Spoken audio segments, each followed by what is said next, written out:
Hello friends, எல்லோருக்கும் வணக்கம். Welcome to young investors channel. Actually markets பார்த்துருப்பீங்க. ஸோ மார்க்கெட் பார்த்தீங்கன்னா நல்ல ஒரு பாசிட்டிவ் ட்ரெண்டில் தான் க்ளோஸ் ஆயிருக்கு.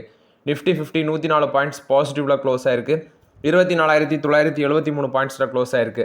சென்செக்ஸ் 323 பாயிண்ட்ஸ் பாசிட்டிவ் 81,425 பாயிண்ட்ஸில் க்ளோஸ் ஆயிருக்கு. நிஃப்டி பேங்க் 319 பாயிண்ட்ஸ் பாசிட்டிவ் 54,536 பாயிண்ட்ஸில் க்ளோஸ் ஆயிருக்கு. நிஃப்டி ஐடி 927 பாயிண்ட்ஸ் பாசிட்டிவில் க்ளோஸ் ஆயிருக்கு. 36,183 பாயிண்ட்ஸில் க்ளோஸ் ஆயிருக்கு. இது போக ஸ்மால் கேப் 380 பாயிண்ட்ஸ் பாசிட்டிவில் க்ளோஸ் ஆயிருக்கு. 53,406 பாயிண்ட்ஸில் க்ளோஸ் ஆயிருக்கு. இது போக எஃப்ஐஎஸ் டிஎஸ் டேட்டா லாஸ்ட் மார்க்கெட்டில் எஃப்ஐஎஸ் பார்த்தீங்கன்னா 115 கோடிக்கு நெட் செல்லர்ஸ் சார்ந்திருக்காங்க. எஃப்ஐஎஸ் டிஎஸ் வந்து 5,004 கோடிக்கு நெட் பையர்ஸ் சார்ந்திருக்காங்க.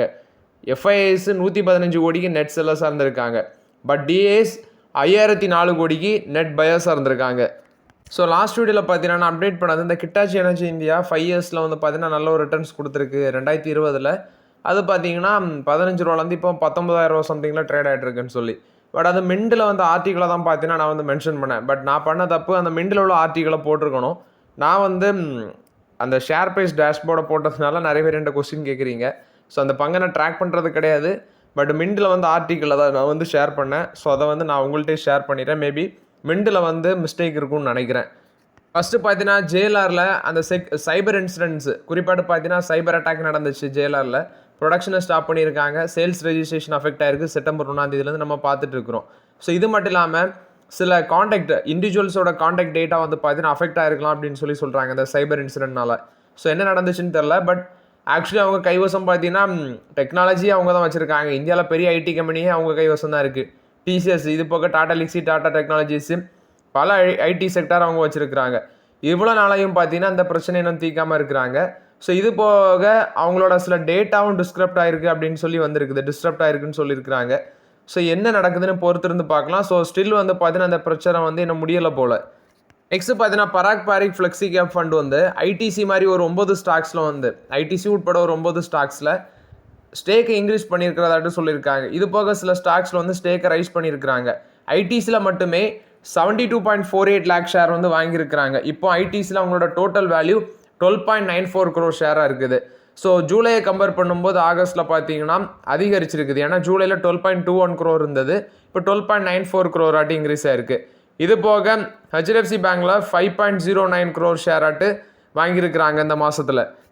இது போக ஸ்டேக் இன்க்ரீஸ் பண்ணது Axis bank, doctor Reddy laboratories, EID Parry India, ICICI bank, Indian energy exchange, Kotak Mahindra bank, power grid corporation of India, Zydus life sciences, இதிலெல்லாம் பார்த்தீங்கன்னா ஸ்டேக் இன்க்ரீஸ் பண்ணியிருக்காங்க. இது போக எங்கெல்லாம் குறைச்சிருக்கிறாங்கன்னு பார்த்தீங்கன்னா சிப்லா, மாருதி சுசுகி, இதில் இப்கா லேபரேட்டரிஸ்லேயும் டைல்யூஷன் நடந்திருக்குது. ஃபஸ்ட்டு சிப்லா எடுத்து பார்க்கும்போது 4.59 லேக் ஷேர் வந்து குறைச்சிருக்கிறாங்க. ஸோ அவங்களோட ஸ்டேக் வந்து ஜூலையில் 94.50 லேக் ஷேராக இருந்தது, இப்போ 89.91 லேக் ஷேராக குறைஞ்சிருக்கு. மாருதி சுசுகியில் 27.46 லேக் ஆட்டு குறைஞ்சிருக்குது. ஆக்சுவலி 2.75 லேக் ஷேர் விற்றுருக்குறாங்க. 30.21 லேக் இப்போ 27.46 லேக்காக குறைஞ்சிருக்கு. இப்கா லேபரேட்டரிஸில் 3.48 லேக் ஷேர் வந்து விற்றுருக்கதாட்டு சொல்லியிருக்கிறாங்க. இது போக ஒரு 15 stocks CDSL, ICRA, Bajaj holdings and investment, HCL technologies, Mahindra and Mahindra, MCX, Swaraj engines, Zydus wellness, Infosys, Bharti Airtel, Maharashtra scooters, இதெல்லாமே இந்த ஸ்டாக்ஸ் எல்லாமே பார்த்தீங்கன்னா விற்கவும் இல்லை வாங்கவும் இல்லை, அப்படி அன்சேஞ்சாக வச்சுருக்கதாட்டு சொல்லியிருக்கிறாங்க. கிட்டத்தட்ட ஒரு 28 ஸ்டாக்ஸ் வந்து அவங்களோட போர்ட்ஃபோலியோவில் அன்சேஞ்சாக வச்சுருக்கிறாங்க. பராக் பாரிக் ஃப்ளெக்ஸி கேப் ஃபண்ட் பார்த்தீங்கன்னா அவங்க லார்ஜ் கேப்பில் இன்வெஸ்ட்மெண்ட் பண்ணுவாங்க, மிட் கேப்பில் இன்வெஸ்ட்மெண்ட் பண்ணுவாங்க, ஸ்மால் கேப் ஸ்டாக்ஸில் இன்வெஸ்ட்மெண்ட் பண்ணுவாங்க. 2013 மே 24 தான் அந்த ஃபண்டை வந்து லான்ச் பண்ணாங்க. ஸோ ஆகஸ்ட் 31 வரைக்கும் அந்த ஃபண்டு மேனேஜ்மெண்ட் பண்ணுற அசட்ஸ் வந்து 1.15 லேக் crore அப்படின்னு சொல்லியிருக்கிறாங்க. ஸோ இது வந்து பராக் பாரிக் ஃப்ளெக்ஸி கேப் ஃபண்டை பொறுத்த வரைக்கும் அப்டேட்டு. நெக்ஸ்ட்டு பார்த்தீங்கன்னா two wheeler sales. Actually retail sales two வீலரில் பார்க்கும்போது ஹோண்டா தான் பார்த்தீங்கன்னா லீடிங்கில் இருக்கிறாங்க. ஆகஸ்ட்டில் 3,54,531 யூனிட்ஸ் விற்றுருக்காங்க, ஒரு ஃப்ளாட்டாக இம்ப்ரூவ் ஆயிருக்கு. ஹீரோ மோட்டார் கப்புக்கு பார்க்கும்போது 4% விழுந்திருக்கு. டிவிஎஸ் 14% இம்ப்ரூவ் ஆயிருக்கு. பஜாஜ் ஆட்டோ 13% விழுந்திருக்கு. இதே சுசுகி 13% இம்ப்ரூவ் ஆயிருக்கு. ராயல் என்ஃபீல்டு 27% இம்ப்ரூவ் ஆயிருக்கு. யமஹா 2% இம்ப்ரூவ் ஆயிருக்கு. ஓலாக்கு 31% விழுந்திருக்கு. ஏத்தருக்கு 61% இம்ப்ரூவ் ஆயிருக்கு. ஆம்பியருக்கு 59% இன்க்ரீஸ் ஆயிருக்கு. வெஸ்பாக்கு 5% விழுந்திருக்கு. ஜாவா எஸ்டிபிஎஸ்ஏ 13% இம்ப்ரூவ் ஆயிருக்கு. பியூர் இவி அது வந்து 511% இம்ப்ரூவ் ஆயிருக்கு. பஹாஸ் 54% இம்ப்ரூவ் ஆயிருக்கு. ரிவர் இவி 491% இம்ப்ரூவ் ஆயிருக்கு. கைனடிக் கிரீன் 289% இம்ப்ரூவ் ஆயிருக்கு. அதர்ஸ்னி பார்க்கும்போது ஒரு 3.58% இம்ப்ரூவ் ஆயிருக்கு. டோட்டலாட்டு டூ வீலர் ரீட்டைல் சேல்ஸ் பார்க்கும்போது பார்த்தீங்கன்னா 2.18% இம்ப்ரூவ் ஆயிருக்குன்னு சொல்லியிருக்காங்க. நெக்ஸ்ட் பார்த்தீங்கன்னா பிஒய்டியோட சீனியர் மேனேஜ்மெண்ட்ஸ் வந்து இந்தியா விசிட் பண்ண இருக்கிறதாட்டு சொல்லியிருக்கிறாங்க. ஏன்னா இப்போ மோடியும் ஜி ஜின்பிங்கும் பார்த்தீங்கன்னா மீட் பண்ணியிருக்கிறாங்க. ஸோ இது போக பிஒய்டியோட சீனியர் மேனேஜ்மெண்ட் வந்து விரைவில் பார்த்தீங்கன்னா இந்தியாவுக்கு விசிட் அடிக்கிறதாட்டு இருக்கிறாங்க. ஏன்னா இவங்க வந்து பிஒய்டி இப்போ ஸ்லோவாக நம்ம இந்தியன் மார்க்கெட்டுக்குள்ளே சேல்ஸ் பண்ணிட்டு இருக்கிறாங்க சின்ன லெவலில்.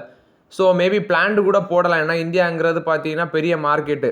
இங்கே உள்ள கார் கம்பெனிஸ் டாட்டா மஹேந்திராவை கம்பேர் பண்ணும்போது அவங்களோட இவங்க அஃபோர்டபுள் ப்ரைஸில் வந்து பார்த்தீங்கன்னா கார் மேக் பண்ணி கொடுத்துருவாங்க. ஸோ பிஒய்டி உள்ளே வந்துச்சுன்னா பெரிய காம்படிஷனாக இருக்கும். ஒன்ஸ் நம்ம அது இந்தியா வந்து குளோபல் கம்பெனிஸுக்கு போட அந்த டியூட்டி, அதாவது ஆன்டி டம்பிங் டியூட்டின்னு சொல்லுவாங்க ஸ்டீலுக்கு, காருக்கும் பார்த்தீங்கன்னா ஒரு டியூட்டி போடுவாங்க. அது குளோபல் கம்பெனிஸுக்கு டேக்ஸை கொஞ்சம் இன்க்ரீஸ் பண்ணி போடுவாங்க, டொமஸ்டிக் கம்மியாக இருக்கும். ஸோ அது மாதிரி ஏதாவது போடுறாங்களான்னு தெரியல. பட் இவங்க இந்தியன் மார்க்கெட்டுக்குள்ளே வந்தாங்கன்னா காம்படிஷன் பார்த்தீங்கன்னா ஹெவியாக இருக்கும் டொமஸ்டிக் கம்பெனிஸுக்கு. நெக்ஸ்ட் பார்த்தீங்கன்னா இந்த பைக் கம்பெனிஸில் பார்க்கும்போது ஈச்சர் மோட்டர்ஸும் ப்ரைஸை கம்மி பண்ணியிருக்கிறாங்க அந்த ஜிஎஸ்டினால். ஸோ 350 சிசி அது வரைக்கும் பார்க்கும்போது 22,000 ரூபா வரைக்கும் பார்த்தீங்கன்னா ஒரு பைக்குக்கு ப்ரைஸ் குறையுது.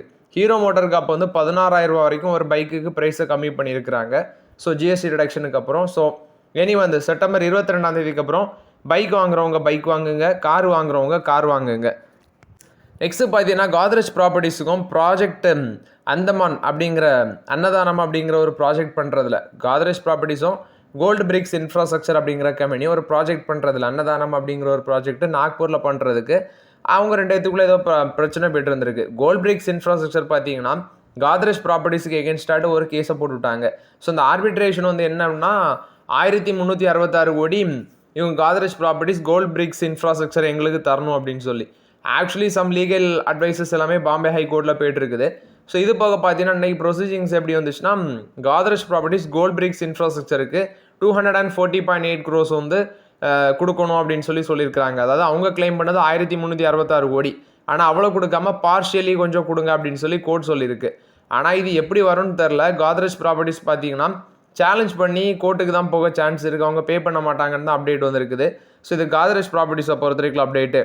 HDFC asset management company HDFC mutual fund வந்து பார்த்தீங்கன்னா ஒன்று லான்ச் பண்ணியிருக்காங்க ஒரு fund FOF HDFC diversified equity all cap active fund of fund. இது வந்து ஈக்விட்டி ஓரியன்ட் ஸ்கீம்ஸ்னு பார்க்கும்போது large cap, mid cap, small cap எல்லா செக்மெண்ட்ஸ்லேயும் வருது. செப்டம்பர் 10 24 வரைக்கும் ஓப்பனில் இருக்கும். நிஃப்டி 500 TRI அதில் வந்து பார்த்தீங்கன்னா இவங்க இன்வெஸ்ட்மெண்ட் பண்ணுவாங்க. அதுக்கு எங்கே ஸ்டார்ட் இந்த பெஞ்ச் மார்க்கு.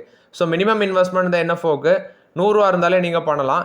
இது போக பார்த்தீங்கன்னா நீங்கள் 12 மாதம் அதாவது 1 year ஆஃப் அலாட்மெண்ட்டுக்கு முன்னாடி அந்த ரேஞ்சுக்குள்ளே 12 மாதத்துக்குள்ளே வைத்தீங்கன்னா உங்களுக்கு பார்த்தீங்கன்னா 1% எக்ஸிட் லோடு அப்ளை ஆகும்.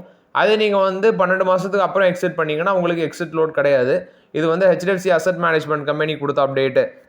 பிரைட்காம் குரூப் ஒரு மெமரம் ஆஃப் அண்டர்ஸ்டாண்டிங் சிக்யூரிட்டி வெப்பன் சிஸ்டத்துக்கு கூட போட்டிருக்காங்க. இது US பேஸ்ட் டிஃபென்ஸ் மேனுஃபேக்சரர் அவங்களுக்கு கூட தான் போட்டிருக்கதாட்டு சொல்லியிருக்கிறாங்க பிரைட்காம் குரூப்பு. நெக்ஸ்ட் பார்த்தீங்கன்னா Kalyan jewellers, Titan, Senco gold. இப்போ இந்த ஜுவல்லரியோட ப்ரைஸு குறிப்பாட்டு கோல்டோட ப்ரைஸு பார்த்தீங்கன்னா ரொம்பவே இன்க்ரீஸ் ஆகுது. இப்போ இந்தியாவும் யூஎஸும் என்ன மாதிரி ட்ரேட் டீல் போட போகிறாங்கன்னு தெரில. ட்ரம்ப் கொஞ்சம் இறங்கி வர மாதிரி இருக்கிறதுனால நமக்கு இந்தியாவுக்கும் பார்த்தீங்கன்னா மறுபடியும் ஒரு ட்ரேட் டீல் போடலாம் அப்படிங்கிற ஒரு அப்டேட்டும் இருக்குது. ஸோ அதை பொறுத்து பார்த்தீங்கன்னா கோல்டோட ப்ரைஸ் கொஞ்சம் கம்மியாக சான்ஸ் இருக்குன்னு நினைக்கிறேன். இது போக இப்போ ஜிஎஸ்டி ரிடக்ஷன், ஜிஎஸ்டினால கோல்டில் வந்து பார்த்தீங்கன்னா பெருசாக ரேட் கட்டவங்க பண்ணலை. முன்னாடி 15 6 கொண்டு வந்தாங்க, இப்போ பெருசாக குறைக்கலை. இது ஒன்று. ஆனால் கோல்டு ப்ரைஸ் இப்போ மேலே இருக்கிறதுனால எந்த ஸ்டாக்ஸுக்கு பெனிஃபிட் பார்த்தீங்கன்னா இப்போ கோல்டு ஸ்டாக்ஸ்லாம் எடுத்து பார்க்கும்போது என்ன தான் கோல்டு ப்ரைஸ் இன்க்ரீஸ் ஆனாலும் இந்தியாவில் கோல்டோட சேல்ஸு என்றைக்குமே ஸ்டாப் ஆகாது. ஏன்னா நம்ம இந்தியன் விமன்ஸ்டாக தான் அதிக அளவில் கோல்ட்ஸ் இருக்குது. ஸோ இது நீங்கள் ஒன்று கம்பேர் பண்ணி பார்க்கும்போது இப்போ கோல்டு ப்ரைஸ் மேலே போகிறது பார்த்தீங்கன்னா இந்த கோல்டை வச்சு லோன் கொடுக்குறாங்கல்ல, மணப்புரம் ஃபினான்ஸ், முத்தூட் ஃபினான்ஸு, இது போக நிறைய கம்பெனிஸ் இருக்குது, எல்என்டி ஃபினான்ஸு, ஆதித்யா பிர்லா, அப்படி நிறைய கம்பெனிஸ் இருக்குது. அவங்களுக்கெல்லாம் பார்த்தீங்கன்னா பெனிஃபிட்டு. மணப்புரம் ஃபினான்ஸில் எங்கேயோ போயிடுச்சு. மணப்புரம் ஃபினான்ஸ், முத்தூட் ஃபினான்ஸ் எல்லாமே நல்ல ரிட்டர்ன்ஸ் கொடுத்துருக்கு. ஸோ இந்த மாதிரி டைமில் அந்த மாதிரி பங்குகள் எல்லாமே பெனிஃபிட்டு. அதே மாதிரி கோல்டு பிஸ்னஸ் பண்ணுற Kalyan jewellers, Titan, Senco gold, PN Gadgil jewellers, இது போக பிசி ஜுவல்லர்ஸு, இந்த மாதிரி கம்பெனிஸ் எல்லாமே இருக்குது. தங்கமயில் இவங்கெல்லாம் பார்த்தீங்கன்னா வேல்யூஷன் ரொம்பவே ஹையாக இருக்குது. மினிமம் பார்க்கும்போது எல்லாமே 35 times மேலே ஏர்னிங்ஸில் இருக்கிறாங்க. டைட்டன்லாம் எங்கேயோ இருக்கும். கல்யாண் ஜுவல்லர்ஸும் அதே மாதிரி 70 times மேலே ஏர்னிங்ஸில் இருக்குது. ஸோ இப்போதைக்கு இந்த மாதிரி செக்டரில் வாய்ப்புகளே இல்லை. பட் கோல்டை வச்சு லோன் கொடுக்குற கம்பெனிஸும் பார்த்தீங்கன்னா ப்ரைஸ் டு புக் பார்க்கும்போது 2 டைம்ஸ் மேலே இருக்கிறாங்க. ஸோ முன்னாடி கன்சிடர் பண்ணியிருந்தீங்கன்னா வச்சுக்கோங்க. பட் இப்போதைக்கு இந்த செக்டரில் ஃப்ரெஷ் அண்ட் ஆப்பர்ச்சுனிட்டி இல்லை. நெக்ஸ்ட் ஈக்விட்டி மியூச்சுவல் ஃபண்ட்ஸோட இன்ஃப்ளோ வந்து ஆகஸ்ட்டில் 33,430 கோடியாக இருக்குது. ஸோ 22% விழுந்துருக்குது. இது வந்து பார்த்தீங்கன்னா flexi gap, Mittu, small cap funds எல்லாமே சேர்த்து தான் சொல்கிறேன். இது போக டெப்ட் மியூச்சுவல் ஃபண்ட்ஸ் வந்து 7,979 கோடியாக இருக்குது. இதுவும் அவுட்ஃப்ளோவாக தான் இருக்குது. டெட் மியூச்சுவல் ஃபண்டில் 7,979 கோடி அவுட்ஃப்ளோ ஆகிருக்கு ஆகஸ்ட்டில். ஹைப்ரிட் ஃபண்ட்ஸ் பார்க்கும்போது 27% பார்த்தீங்கன்னா இன்ஃப்ளோ விழுந்திருக்கு. 15,293 கோடியாக இருக்குது. இன்ஃப்ளோ 27% விழுந்திருக்கு ஹைப்ரிட் ஃபண்ட்ஸில். பேசிவ் ஸ்கீம்ஸ் மட்டும் 38% இம்ப்ரூவ் ஆயிருக்கு. 11,436 கோடியாக இருக்குது. Asset under management 75 lakh crore இருக்குது அப்படின்னு சொல்லியிருக்காங்க. இதுவும் குறைஞ்சிருக்குது. டாட்டாவோட நெக்ஸானில் பார்த்தீங்கன்னா அடாஸ் அந்த பிராண்டை வந்து லான்ச் பண்ணியிருக்காங்க. டாடா நெக்ஸான் EV அடாஸ் அந்த இதில் கொண்டு வந்திருக்காங்க. ஸோ இதோட ப்ரைஸ் பார்க்கும்போது 17.29 lakhs. இது வந்து பார்த்தீங்கன்னா நீங்கள் ஒன் டைம் சார்ஜ் பண்ணாலே கிட்டத்தட்ட 480 கிலோமீட்டர் வரைக்கும் போகும் அப்படின்னு சொல்லி அப்டேட் கொடுத்துருக்காங்க. ப்ரைஸ் பார்த்தீங்கன்னா 17.29 lakhs வந்து ஃபிக்ஸ் பண்ணியிருக்காங்க. அதாவது ரெண்டு ப்ரைஸு, ஒன்று 17.29 lakhம் இருக்குது, இன்னொன்று வந்து 17.49 lakhம் இருக்குன்னு சொல்லியிருக்கிறாங்க. 3 வேரியண்ட்ஸில் இது அவைலபிளாக இருக்குது. இது வந்து டாடா நெக்ஸான் EV அடாஸ் இதில் வந்து பார்த்தீங்கன்னா கொண்டு வந்திருக்காங்க. ட்ரிடெண்டோட ஷேர் இன்னைக்கு 7% மேலே போயிடுச்சு. இவங்க வந்து பார்த்தீங்கன்னா ஒரு 30.42% அதை ஸ்டேக் வந்து வாங்கியிருக்காங்க. 250 கோடிக்கு வாங்கியிருக்கிறாங்க. அது வந்து ட்ரிடெண்ட் குளோபல் கார்பரேஷன் லிமிடெட் அதில் தான் வாங்கியிருக்காங்க. ஸோ அந்த பேசிஸில் பார்த்தீங்கன்னா அந்த பங்கு வந்து இன்னைக்கு மேலே போயிருக்கு 7%. கேர்லைலு கிறிஸ் கேபிட்டல் இவங்க வந்து $200 million பார்த்தீங்கன்னா நாஷ் இண்டஸ்ட்ரீஸ் அதில் $500 million வேல்யூஷனுக்கு இன்வெஸ்ட்மெண்ட் பண்ணுறதுக்கு பேச்சுவார்த்தையில் இருக்கிறதாட்டு சொல்லியிருக்கிறாங்க. கேர்லைலும் கிறிஸ் கேபிட்டலும். இந்த நாஷ் இண்டஸ்ட்ரீஸ் அவங்க வந்து பார்க்கும்போது contract manufacturing and engineering solution providing கம்பெனியாக இருக்கிறாங்க. So industrial design, precision engineering, assembly services இது ப்ரொவைட் பண்ணுற கம்பெனியாக இருக்கிறாங்க. ஸோ அந்த கம்பெனியில் தான் பார்த்தீங்கன்னா $150 to $200 million வந்து இன்வெஸ்ட்மெண்ட் பண்ண இருக்கிறதாட்டு சொல்லியிருக்காங்க. $500 million வேல்யூஷனில். Hindustan aeronautics limited SSLV technology transfer agreement போட்டிருக்காங்க. ஸோ இதில் வந்து HAL வந்து அக்ரிமெண்ட் இஸ்ரோ அவங்களோட போட்டிருக்காங்க. இன் ஸ்பேஸ் அண்ட் NSIL அவங்களுக்கு கூட. நெக்ஸ்ட் டெக்னாலஜி ட்ரான்ஸ்ஃபர் HAL பார்த்தீங்கன்னா கிட்டத்தட்ட அந்த SSLV டெக்னாலஜி வந்து ஒரு 2 வருஷத்துக்கு 2 years பார்த்தீங்கன்னா அப்சர்வ் பண்ணுவாங்க. இது போக ப்ரொடக்ஷன் ஃபேஸ் நீ பார்க்கும்போது இந்த அக்ரிமெண்ட்டில் 10 year வந்து பார்த்தீங்கன்னா ப்ரொடக்ஷன் பீரியட் இருக்குது. ஸோ HAL வந்து இந்த SSLV குறிப்பாட்டு ஸ்மால் சேட்டலைட் லான்ச் வெஹிக்கிளை வந்து ஆப்ரேட் பண்ணுவாங்க அப்படின்னு சொல்லியிருக்கிறாங்க. இது ஹிந்துஸ்தான் ஏரோநாட்டிக்ஸ் லிமிடெடும் இஸ்ரோ இவங்க 2 பேருமே பார்ட்னர்ஷிப் போட்டிருக்காங்க. ஸோ இது வந்து பார்த்தீங்கன்னா SSLV டெக்னாலஜியை வந்து யூஸ் பண்ணுறது கிட்டத்தட்ட 500 kilograms வந்து பார்த்தீங்கன்னா லோவர் எர்த் ஆர்பிட்டில் வந்து சேட்டலைட்டை லான்ச் பண்ணுற மாதிரி பேச்சுவார்த்தை பண்ணிட்டு இருக்கிறாங்க. இந்த டெக்னாலஜி ட்ரான்ஸ்ஃபர் அக்ரிமெண்ட் அப்படி தான் இருக்குது. ஸோ இது வந்து ஹிந்துஸ்தான் ஏரோநாட்டிக்ஸ் லிமிடெடுக்கு ஒரு பாசிட்டிவ் அப்டேட்டாக இருக்குது. ICICI Prudential life insurance limited பார்த்தீங்கன்னா 12 billion வந்து, அதாவது அவங்க 2020 நவம்பரில் இந்த நான் கன்வெர்ட்டிபிள் டிபெஞ்சர்ஸ் அந்த ஷேர்ஸ் வந்து அலாட்மெண்ட் பண்ணியிருக்கிறாங்க. அன்செக்யூர்ட் சப்பார்டினேட்டட் நான் கன்வெர்ட்டிபிள் டிபெஞ்சர்ஸ் நம்பர் 2020 அலாட்மெண்ட் பண்ணியிருக்காங்க. இப்போ அதை வந்து பார்த்தீங்கன்னா செப்டம்பர் 12 அதை ரிடீம் பண்ண போகிறதாட்டு சொல்லியிருக்காங்க. 12 billion. அது போக ஃப்ரெஷ்ஷாட்டு ஃபண்ட் ரைசிங்கும் பண்ண இருக்கிறதாட்டு சொல்லியிருக்கிறாங்க. அதுவும் NCD மூலமாக தான் ஃபண்ட் ரைசிங் பண்ண இருக்கிறதாட்டு சொல்லியிருக்காங்க. இது ICICI Prudential லைஃப் கொடுத்த அப்டேட்டு. எஸ் பேங்க் வந்து ஹைப்பர் ஃபேஸ் அவங்களோட வந்து கை கோர்த்து கிரெடிட் கார்டு சொல்யூஷன் வந்து ஆஃபர் பண்ண இருக்கிறதாட்டு சொல்லியிருக்காங்க அவங்களோட கஸ்டமர்ஸ், பார்ட்னர்ஸ் இவங்களுக்கு எல்லாமே. ஸோ இது வந்து எஸ் பேங்க் கொடுத்த update. So okay friends, actually இந்த வீடியோவில் சில இம்பார்ட்டன்ட் அப்டேட்ஸ் எல்லாமே டிஸ்கஸ் பண்ணோம். இந்த வீடியோ உங்களுக்கு பயனுள்ளதாக இருந்துச்சுன்னா லைக் பண்ணுங்கள், சப்ஸ்கிரைப் பண்ணுங்கள், கமெண்ட் பண்ணுங்கள். Okay friends, thank you.